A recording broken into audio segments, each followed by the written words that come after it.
My dad's friend wears a belt to hide his Willy to literal children. My dad's friend at church wears a dance belt to control himself at his daughter's dance class, but dad doesn't want me to tell anyone. My dad often asks me to go to something our church calls a men's fellowship once a month, and they basically serve food and have worship and a sermon. It's in a conference room where men are seated together by table, and some dads bring their sons too. My dad started taking me when I was 13-ish, we usually sit with some guys he knows, and I've grown farther from the religion as I've aged. But since it's something that we used to always do, I go for the free food and mostly remain silent and will stop attending church upon going to college. I sparingly attend Sundays now. But, something happened last Saturday that's bothered me and caused a rift between us. During the time where each table is given time to pray for each other's prayer requests, one guy mentioned a corn addiction at our table when we went around.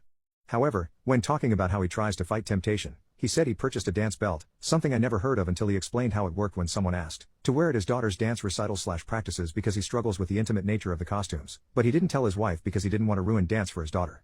He also said he used to touch himself to young female dancers/gymnasts growing up because he thought it was better than corn because they were clothed, and he said his parents raised him on purity too. He also said he sometimes still touches himself to underage dancers/gymnasts as an adult, but that he couldn't go to a therapist because of the subject matter, and he had wanted prayer for a while. However, it really bothered me that he had to wear a dance belt, and it led to an argument with Dad on the ride home. Dad disagreed when I said that something like that should be mentioned too.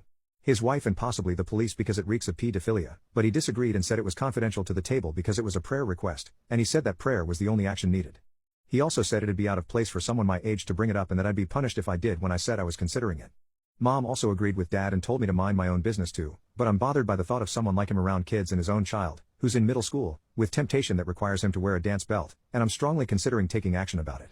I just want to ask what's the most effective way to deal with something like this, like if it'd be best to go to the police or another source to report it. I also considered telling his wife, but I'm not sure if that's the best course because it'd most likely be at church. He said he couldn't bring it to a therapist at the fellowship because he wanted prayer instead. I'm all for helping him, but it sadly doesn't seem like therapy would be something he's open to, and he said he didn't want his wife to find out for their daughter too and ruining her sport. He also blamed purity and said that it made him look to things that weren't intimate to touch himself to because of the guilt purity gave him and how he felt it was better than corn too.